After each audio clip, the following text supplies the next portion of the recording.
Imagine this. You're at work, maybe, or could be, you're just with friends, and someone asks you to do something, and it just feels, well, a bit off. Maybe it's not illegal, not obviously anyway, but it definitely gives you that little nudge in your gut, you know?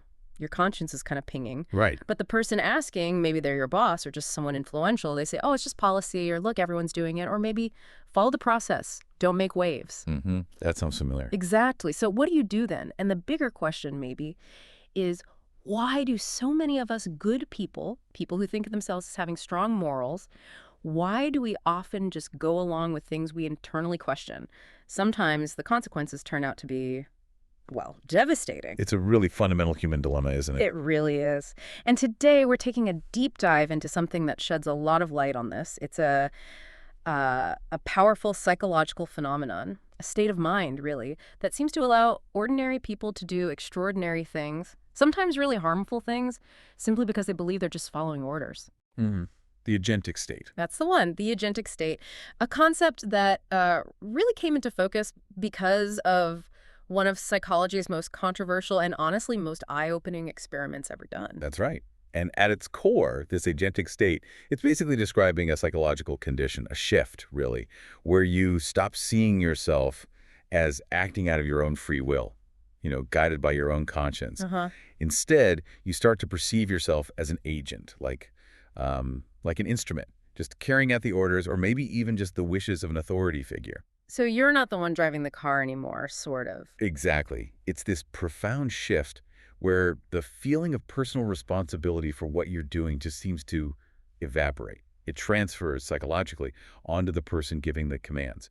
And this wasn't just some abstract idea. Stanley Milgram, the social psychologist, he proposed this specifically as the main explanation for the frankly shocking levels of obedience he saw in his famous experiments. He needed something to explain those results, I guess.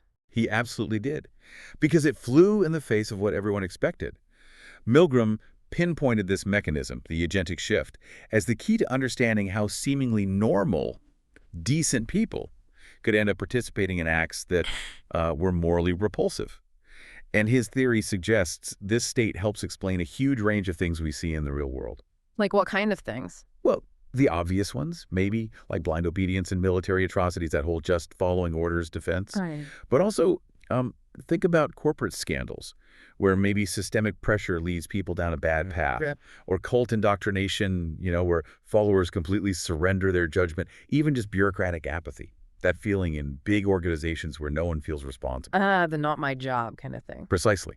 Or even just everyday situations, maybe in your workplace, where you kind of switch off your own moral compass because you feel like you're just a cog in the machine, doing what you're told. You absolve yourself of the outcome.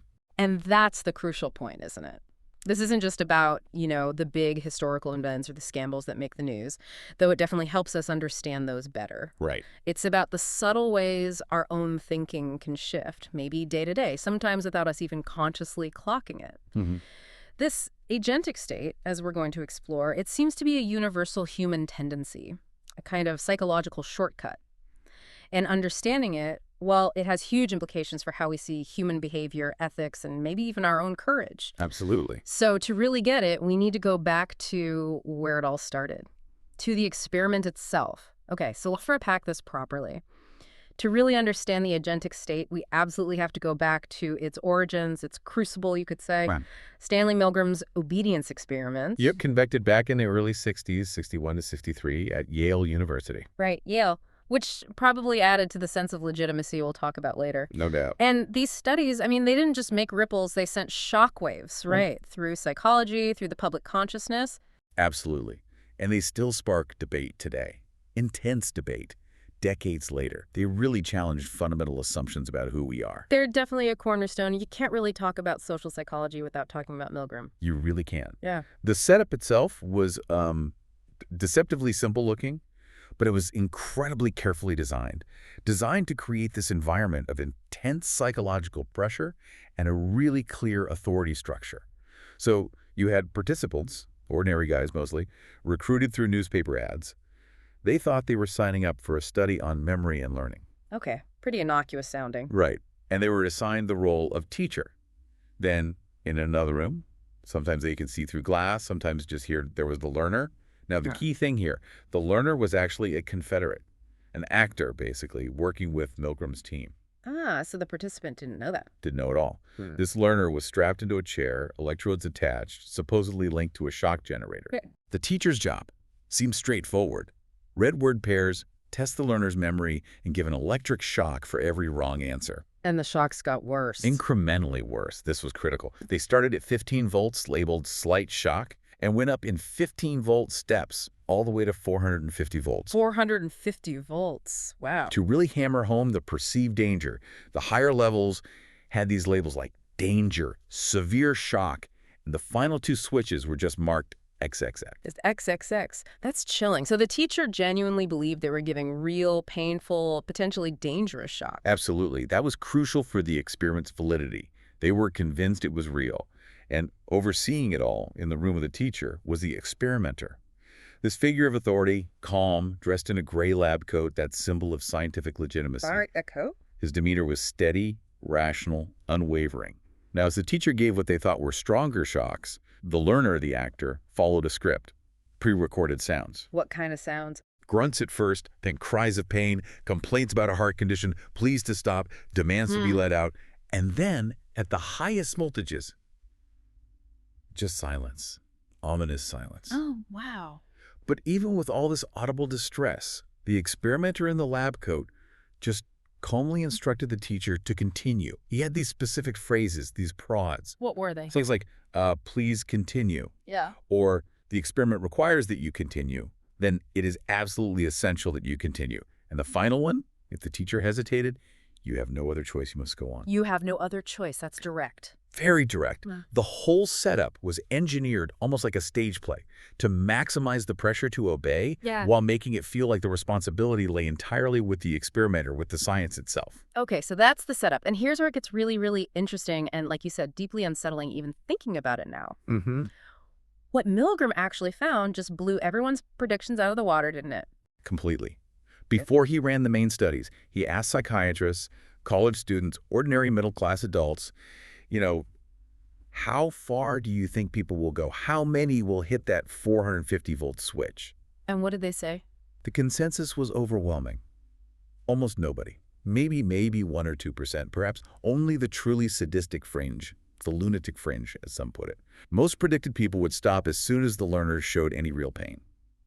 Definitely by 150 volts, when the learner first demanded to be let out. That sounds reasonable, right? That's what you'd hope. That's what you'd hope, but the reality was staggering. 65%. Nearly 2/3 of the participants went all the way to 450 volts. 65%. Wow. Even when the learner was screaming, even when they went silent. Even when they went silent. Presumed unconscious or worse. And these weren't, cold-hearted monsters. Milgram's team observed them. They were stressed, they were sweating, trembling, stuttering. Some pleaded with the experimenter to stop. Some laughed nervously. They were clearly in distress. But they kept flipping the switches. Yeah. That number, 65%, it just stunned everyone. It forced this massive reevaluation of obedience, authority, and maybe the very core of human morality in certain situations. So how did Milgram explain it? What was his big theory coming out of this? Right. His central idea, the interpretation that really changed the game, was that these participants weren't inherently bad people. He argued they weren't acting out of sadism.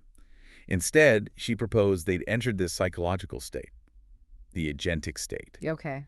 And in this state, there's this profound shift. You go from being autonomous, acting on your own judgment, to seeing yourself as an agent, just an instrument carrying out the wishes of the authority figure. So the feeling of responsibility just lifts. It shifts entirely. Yeah. You no longer see yourself as personally responsible for the actions.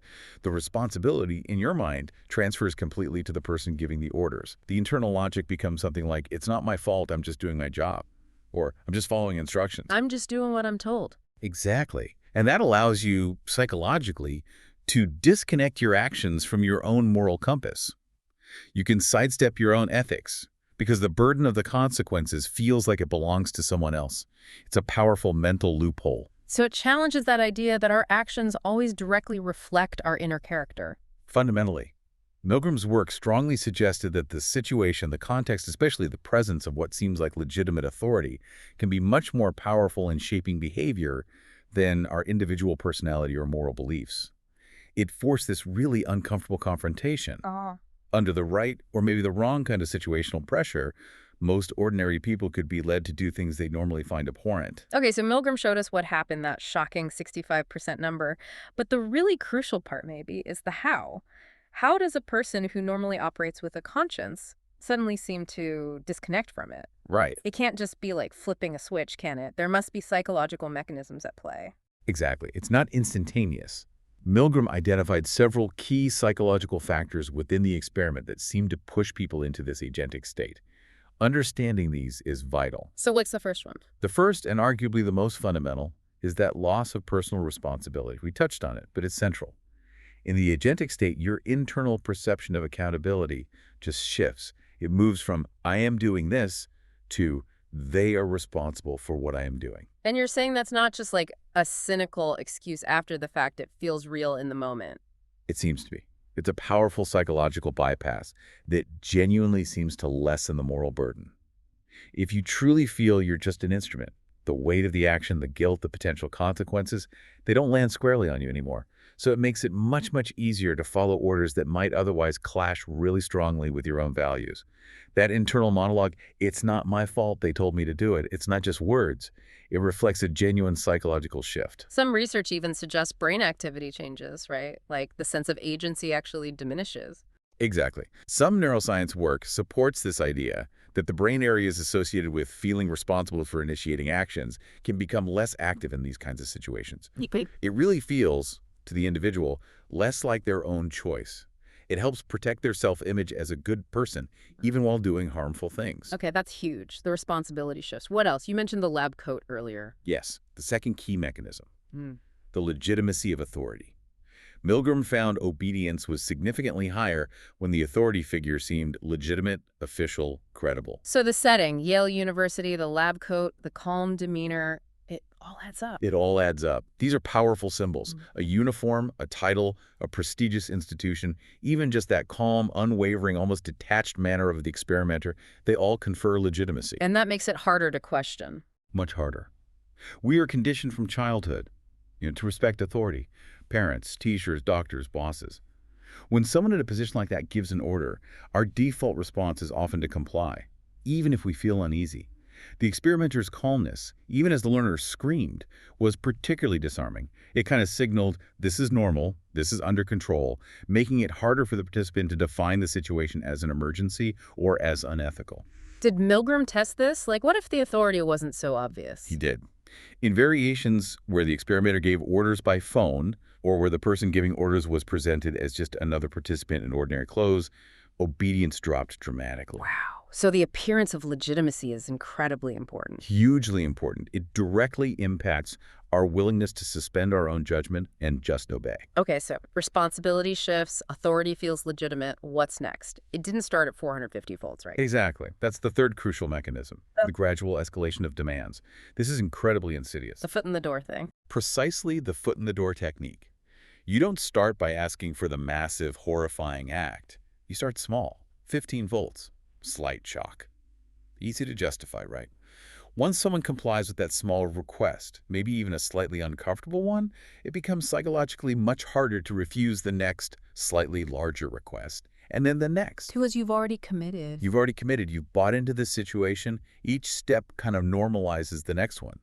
Withdrawing means admitting that everything you've done up to that point was wrong. And that's psychologically difficult. We have this drive for consistency. I've already given 150 volts. What's 165? It can't be that much worse. It creates this momentum. So it's hard to find a clear line to say, stop. Very hard. Where do you draw the line when it's just increasing by small increments? It's like that analogy of boiling a frog. The gradual increase prevents the alarm bells from ringing loudly until it's potentially too late. And you mentioned this connects to other things like learned helplessness or cults. Definitely. Learned helplessness involves that sense of powerlessness after repeated exposure to things you can't control. And cults often use exactly this tactic.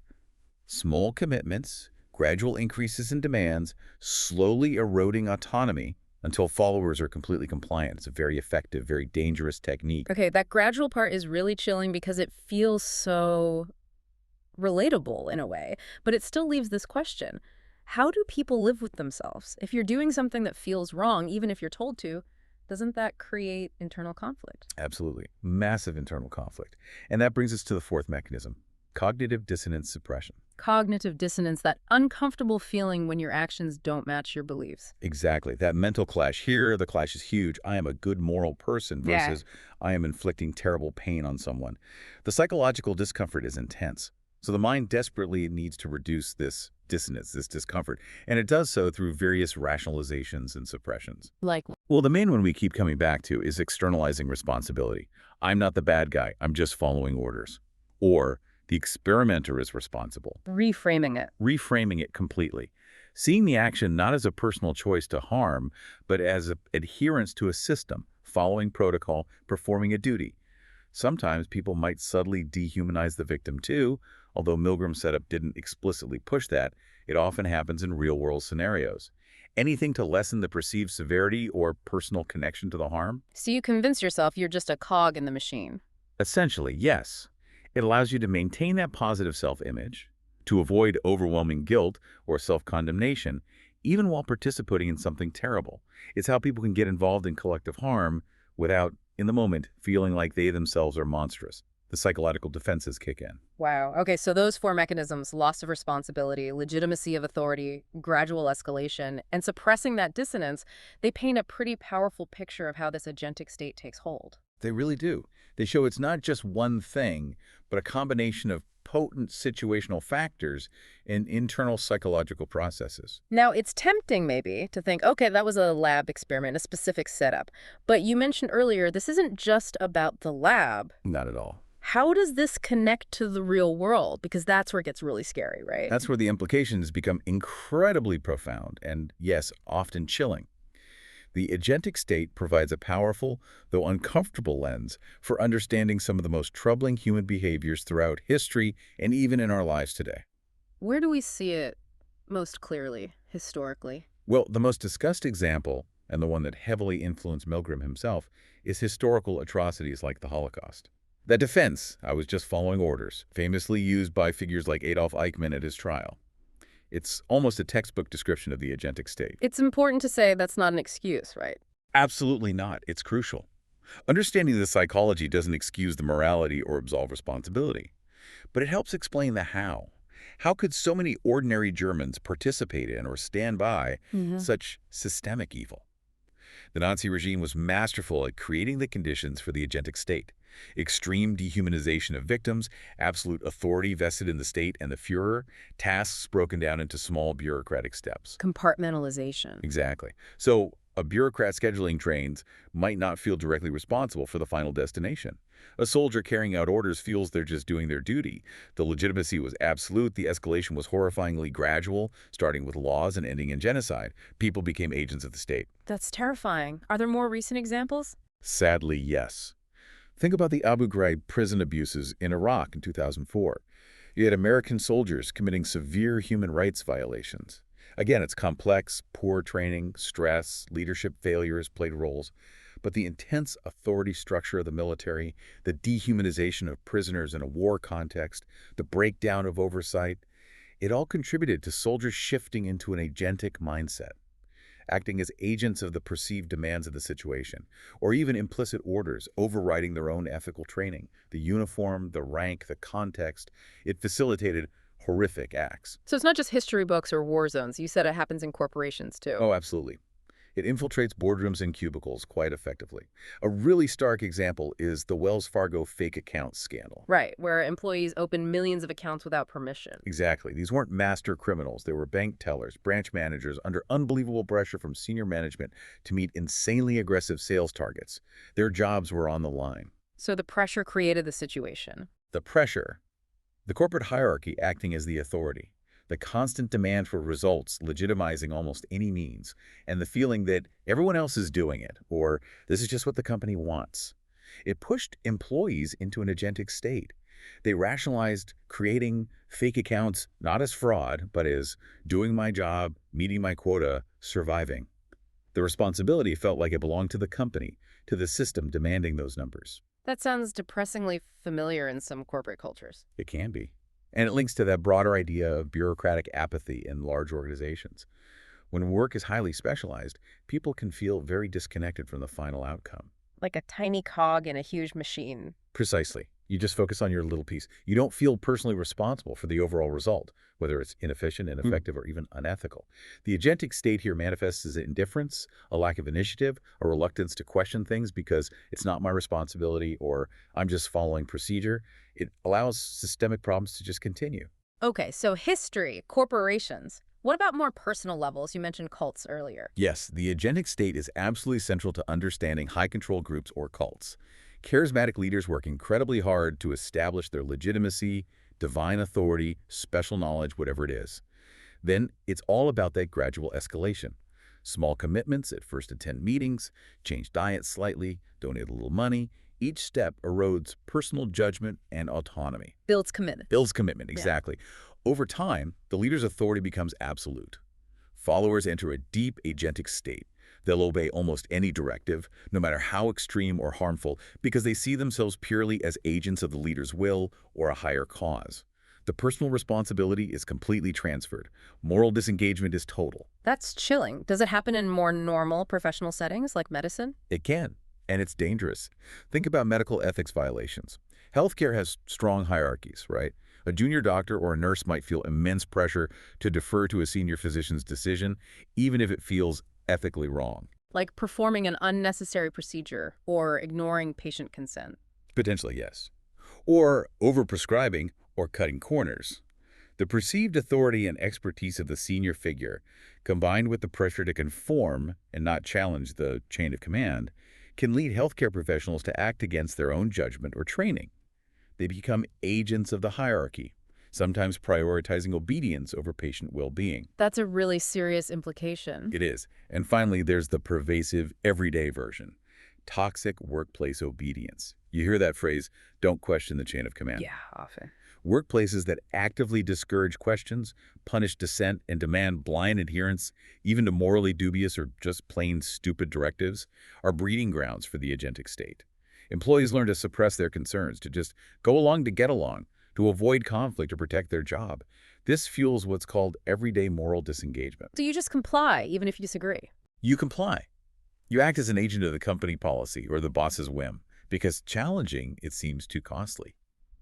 And the cumulative effect of all these small acts of agentic compliance across an organization or even society can be huge. It slowly erodes ethical standards, fosters groupthink, and makes it harder for anyone to feel personally responsible for the bigger picture. So when you weave all these examples together, from the horrors of history to corporate scandals to the dynamics in cults and even just difficult workplaces, you see how the agentic state provides this incredibly powerful framework. Yeah. It helps us understand why ordinary people like you and me, can end up participating in, or at least enabling, extraordinary harm. It really underscores that it's often not about inherently evil individuals, but about these incredibly potent situational pressures and psychological mechanisms that can just switch off our normal moral functioning. It really shifts the focus, doesn't it, from judging the person to analyzing the situation? Precisely. Again, not to excuse, but to understand the dynamics at play. Absolutely, and this feels key. This isn't about pointing fingers or assigning blame. It's about gaining understanding. Because just knowing about these mechanisms, how responsibility shifts, how authority pulls us, how gradual steps trap us, how we rationalize away the discomfort, just knowing this stuff is powerful, isn't it? Immensely powerful. It's like it gives you, the listener, a kind of psychological toolkit, a map to see these forces, these unseen currents operating maybe in your own life or in the world around you. Exactly right. Awareness is the first and maybe the most crucial step towards resisting these pressures. Simply being aware that the agentic state exists, knowing that this shift can happen, and understanding how it gets triggered, that awareness is empowering. How so? Because when you understand the mechanics, you can start to recognize the warning signs. You can catch yourself or notice in a group dynamic when maybe that shift towards agency, towards just following, is starting to happen. So you can pause. You can pause.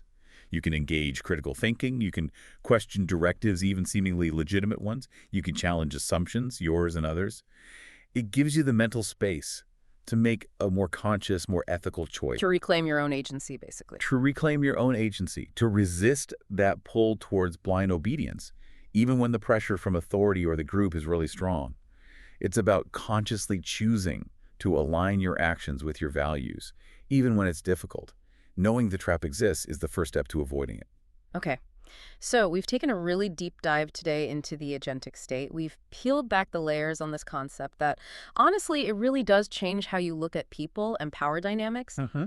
From Milgram's lab, those shocking numbers, through history's darkest moments, corporate meltdowns, and even just the dynamics in your own office. Mm. This idea that we can stop being autonomous actors and become agents, it's profound. It really is. It challenges our easy assumptions about free will and morality.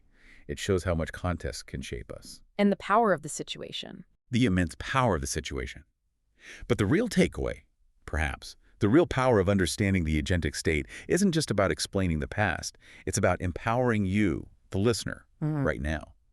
Knowing this psychological shift exists, knowing how it gets triggered, the responsibility transfer, the pull of authority, the slippery slope of escalation, the mental gymnastics to avoid dissonance. What does that mean for your next tough decision? Where in your life, maybe right now, might you be acting more as an agent, just following along, rather than from your own deep-seated conscience? Maybe without even fully realizing it. And fundamentally, what does it truly take in those moments to reclaim your own agency, to act from your core values, even when it's hard? That's really the question to wrestle with. A powerful question indeed. That's our deep dive for today. Keep exploring, keep questioning.